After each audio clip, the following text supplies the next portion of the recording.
السلام علیکم ورحمۃ اللہ وبرکاتہ۔ بسم اللہ الرحمن الرحیم۔ محمود غزنوی کے والد کا نام سبکتگین تھا۔ یہ پہلے اپلگین کا غلام تھا اور پھر اس کی فوج کا جرنیل بنا۔ یہ ترک تھے اور ترکوں میں ایسے ہی ناموں کا رواج تھا۔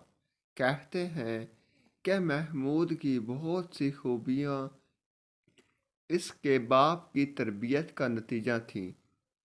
سبکتگین یوں تو غلام مشہور تھا، لیکن در حقیقت اس کا تعلق ایران کے ساسانی شاہی خاندان سے تھا۔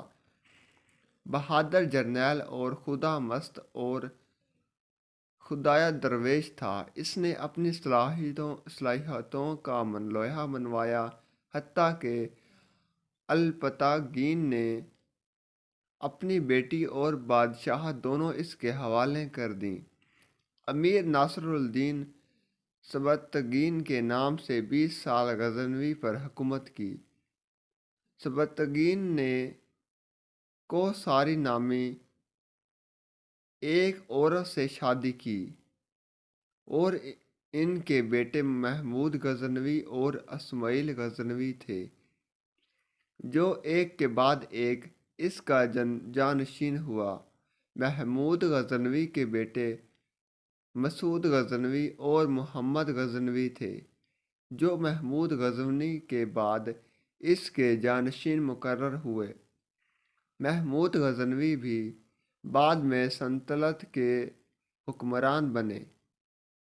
اس کی بہن ستار ملک کی شادی محمود بن عطا اللہ علوی سے ہوئی، جسے غازی سالار ساہو کے نام سے بھی جانا جاتا ہے، جس کا بیٹا غازی سید سالار مسعود تھا۔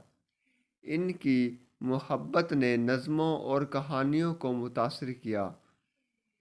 سبکتگین کا انتقال 997 میں ہوا اور اس کے بعد ان کے بیٹے اسماعیل غزنوی سلطنت غزو کا حکمران بنا۔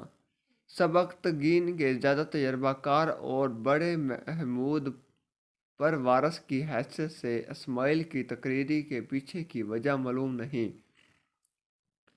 اس کی وجہ شاید اسماعیل کی والدہ سبکتگین کے بڑے مالک الپتگین کی بیٹی ہیں۔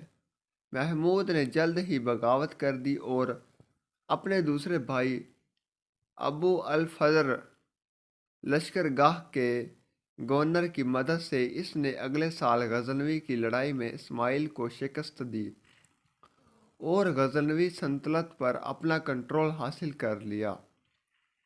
اس سال 1998 میں اس کے بعد محمود نے بلخ کا سفر کیا اور امیر ابو الحسن منصور بی نوردوم کو خراج عقیدت پیش کیا۔ اس کے بعد اس نے ابو الحسن الصفرانی کو اپنا وزیر مقرر کیا اور اس کے بعد مغرب سے غزنوی سے قندھار کا علاقہ لینے کے لیے روانہ ہوا، جس کے بعد لشکرگاہ گیا، جہاں اس نے اسے ایک عسکری شہر میں تبدیل کر دیا۔ کہا جاتا ہے کہ دک اور سل کے مرض میں مبتلا ہو کر 30 اپریل 1030 میں 59 سال کی عمر میں غزنوی میں وفات پائی۔ ویڈیو اچھی لگے تو چینل کو لائک کریں، سبسکرائب کریں، شیئر کریں، تاکہ ہماری ہر ویڈیو آپ کے پاس بآسانی پہنچ سکے۔ شکریہ۔